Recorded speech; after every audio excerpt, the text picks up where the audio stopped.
لکھے گا وقت آبِ زر سے تیرے کارناموں کو، لکھے گا وقت آبِ زر سے تیرے کارناموں کو، مسلمان حفظ کر لے کاش ان زرعی پیاموں کو، بڑی مدت میں بھیجتا ہے ساقی ایسا مستانہ، بدل دیتا ہے جو بگڑا ہوا دستور میں خانہ۔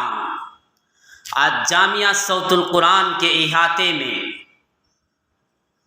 جمعیت علماء ہند کے ناظم عمومی حضرت مولانا مفتی سید معصوم ثاقب صاحب دامت برکاتہم العالیہ اور ان کے رفقا مفتی عبد الرازق صاحب دہلی اور قاری محمد ساجد صاحب دہلی کی گوہانہ روڈ مہرانہ پانی پت میں شاخ دارالعلوم ندوۃ العلماء جامعہ صوت القرآن میں آمد ہوئی۔ جمعیت علماء ہند کے ناظم عمومی کی تشریف آوری پر جامعہ کے طلباء و اساتذہ اور عمائدین شہر اور جمعیت کی ضلعی اور شہری یونٹ اور جمعیت کے صدر مفتی محمد شرافت صاحب مفتاحی اور جمعیت کے ناظم مفتی محمد جنید صاحب کی سربراہی میں حضرت کا پرتپاک استقبال کیا گیا۔ استقبال کرنے والوں میں جناب حاجی شکور صاحب صدر ہریانہ مسلم پچھڑا ورگ سدھار سمیتی، جناب حبیب بھائی صدر مسلم سماج کلیان سمیتی ہریانہ، مدرسہ گنبدان کے ذمہ دار مفتی محمد عثمان صاحب قاسمی، مدرسہ اسلامیہ مخدوم کے ناظم مولانا عابد سیف اللہ قاسمی، مدرسہ سعید المعراج کے امام و خطیب جناب مفتی آزاد صاحب، جامعۃ الرشید کے ناظم جناب حضرت مولانا ارشاد رشیدی صاحب اور دیگر علماء و ائمہ بھی موجود رہے۔ ان کے درمیان ایک بڑی تعداد کے درمیان حضرت والا کا خطاب ہوا۔ اس خطاب میں حضرت والا نے فرمایا، آج ملک کا جو ماحول ہے، اس ماحول میں تشدد، نفرت اور فرقہ پرستی کو خوب پھلنے پھولنے کا موقع مل رہا ہے۔ ایسے میں ہر امن پسند شہری اور جمعیت علماء ہند کے ذمہ داران اور کارکنان کے اوپر یہ ذمہ داری عائد ہوتی ہے کہ نفرت کے اس ماحول کو محبت میں تبدیل کیا جائے، کیونکہ آگ کو آگ کے ذریعے بجھایا نہیں جا سکتا۔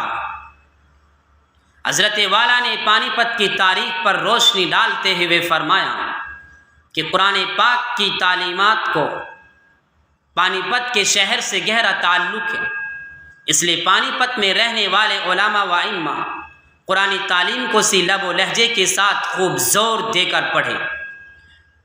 آپ نے فرمایا کہ قرآن کو جزدانوں میں رکھیں اور جزدان جب میلا ہو جائے دھونے پر اس کا پانی نالی میں نہ بہائے، بلکہ ایسی جگہ بہائے جو زمین جذب کر لے۔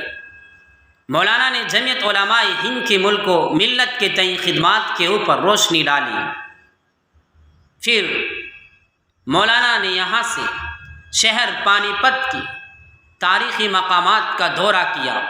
آپ یہاں سے حضرت خواجہ شمس الدین ترک پانی پتی، حضرت شاہ شرف الدین بو علی شاہ قلندر کی درگاہ پر بھی حاضر ہوئے، جہاں پر آپ کا استقبال ایک نوجوان سجادہ نشین حمزہ نے چادر پوشی فرما کر کیا۔ پھر آپ مولانا جلال الدین کبیر الاولیاء پانی پتی اور حضرت قاضی ثناء اللہ پانی پتی رحمۃ اللہ علیہ کے مزار پر بھی پہنچے۔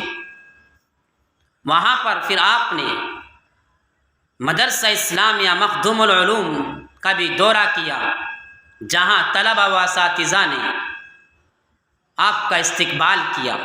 پھر آپ وہاں سے تاریخی مدرسہ مدرسہ تجوید القرآن گنبدان میں موجود حضرت حافظ مرتضیٰ کے مزار پر بھی آپ نے حاضری دی۔ یہاں بھی آپ نے اساتذہ اور طلباء سے ملاقات کی۔ پھر پانی پت کی تاریخی مسجد کابلی باغ کے نزدیک جمعیت کی شہری یونٹ نے اور جمعیت کے شہری صدر نے آپ کا استقبال کیا اور آپ کا ایک پروگرام وہاں پر بھی ہوا۔